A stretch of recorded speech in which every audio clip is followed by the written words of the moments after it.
Bugun siz bilan juda ham qiziq bir mavzu haqida gaplashamiz. Kecha internetni ko'rib, foydali maqolalar, yo'riqnomalar bilan tanishib chiqish asnosida shu narsaga guvoh bo'ldimki, eng asosiy tematika, ya'ni mavzular bu time management, ya'ni vaqtdan unumli foydalanish, ish samaradorligini oshirish, yana qanaqadir nima deydi, odamni o'sishi uchun kerak bo'lgan ko'rsatmalar, tavsiyalar, maqolalardan iborat ekan aksariyat qismi. Lekin to'g'ri dam olish mavzusida birorta ham maqolaga duch kelmadim. Vaholanki, aynan sizni ishingizdagi unumni, vaqtdagi barakani, hayotingizdagi o'sishni ta'minlab beradigan eng asosiy manbalardan biri bu to'g'ri hordiq chiqarish, dam olish hisoblanadi. Bu dam olish deganda 10 soatlab uxlash yo divanda yotib olib televizor ko'rishni nazarda tutayotganim yo'q. Tom ma'nodagi dam olishni, ya'ni hammasidan, hatto o'z kundalik yumushlaringiz, ishlaringiz, hammasidan dam olishni nazarda tutyapman. Ya'ni hech bo'lmaganda eng kamida har faslda bir marotaba tabiat qo'yniga dam olishga chiqish tavsiya etiladi. Har faslda bir marotaba, bu eng kamida. Xo'sh, bu sizga nima beradi? Agar siz ham ko'p sayohat qiladigan bo'lsangiz, bu narsani juda yaxshi tushunasiz, bilasiz tajribangizdan. Eng yaxshi g'oyalar, eng ko'p yechimlar va savollarga javoblar dam olish payti keladi.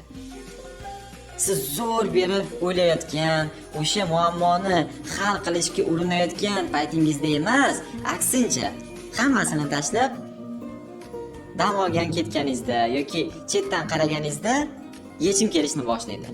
Nimaga bunaqa?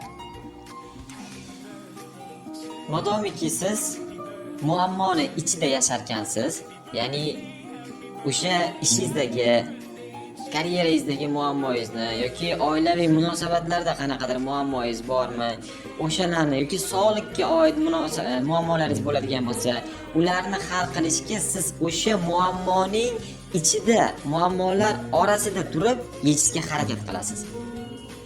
Va shuni natijasida bu muammolarning yuki, bu tashvishlarning og'irligi sizni bosib qo'yadi-da, siz to'g'ri qaror qabul qila olmaysiz. Va bir yakuniy natijaga ham yetib kela olmaysiz. Lekin hammasini tashlab, qanchadir vaqt oralig'ida o'zingizga dam beradigan bo'lsangiz, bu miyaga, boshqacha qilib aytganda, перезагрузка bo'lishi uchun imkoniyat yaratadi. Mana shu перезагрузкаdan keyingina yechimlar kelishni boshlaydi. Mana shundan keyin savollarga javoblar olishni boshlaysiz o'zingizdan. Ko'pchilikda uchraydigan muammolardan biri bu qaror qabul qilish. Masalan, oldida bir nechta yo'llar turibdi, tanlov qilish kerak, lekin qaysi birini tanlashga ikkilanib qoladi. Mana bu paytda esa hordiq chiqarishga yo dam olishga borgan paytingizda mana buni hammasidan erkin bo'lgan paytingizda sizda haqiqiy xohish istaklaringizni eshitish imkoniyati tug'iladi. Ya'ni faqatgina siz men xohlayman shu xohish istaklarga erishishni, maqsadlarimga deb o'ylashingiz mumkin. Vaholanki, o'sha maqsadlaringiz ham xohlash kerak sizga kelishni.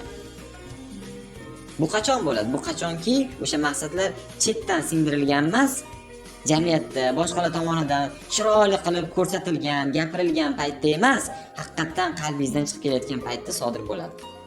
Buni ko'rish uchun esa sizdan erkin bo'lish talab qilinadi. Nimaga erkin bo'lish deyapman? Sababi mana shu hayotda qishloq tomonlarda juda yaxshi, chunki ancha erkin, ritm sekinroq. Lekin shaharda ritm nisbatan tez bo'lganligi uchun ham biz o'sha ish tartibiga, kun tartibimizga qat'iyroq qilishga o'rganib qolganimiz uchun ham bora-bora avtopilotga tushib qolishni boshlaymiz. Xuddi robotga o'xshab. Shu soatda borishim kerak, shu soatda kelishim kerak, mana bu soatda o'zim qilaman, bu soatda televizor ko'raman, mana bu paytda uxlayman, bo'ldi.